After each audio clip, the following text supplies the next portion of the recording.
Prologue. She'd never killed before tonight. "Stay back," her sister hissed.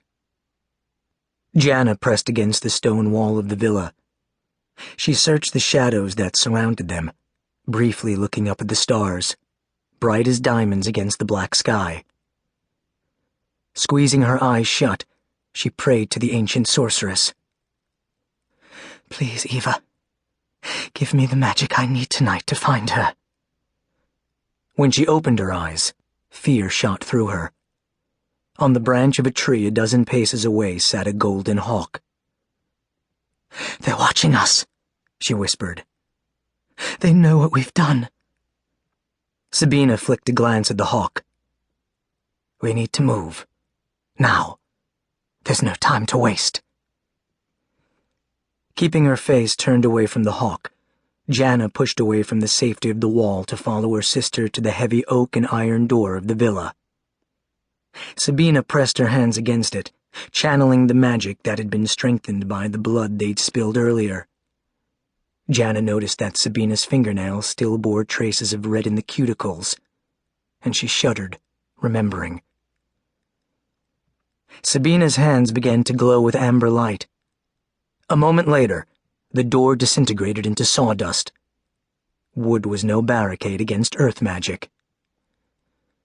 Sabina sent a victorious smile over her shoulder. Blood now trickled from her nose. At her sister's gasp, Sabina's grin faded. She wiped it away and entered the large home. "It's nothing." It wasn't nothing. Using too much of this temporarily enhanced magic could harm them, could kill them if they weren't careful. But Sabina Malleus was not known to be the cautious one. She hadn't paused earlier tonight in using her beauty to lead the unsuspecting man from the tavern to his fate, while Jana had hesitated far too long before her sharp blade finally found its mark in his heart. Sabina was strong, passionate, and completely fearless. Hard in throat as she followed Sabina inside, Jana wished she could be more like her older sister. But she'd always been the careful one, the planner, the one who'd seen the signs in the stars because she'd studied the night skies all her life. The prophesied child had been born, and she was here in this large and luxurious villa, built of sturdy stone and wood compared to the small, poorer straw and mud cottages in the village nearby. Jana was certain this was the right place. She was knowledge. Sabina was action. Together they were unstoppable.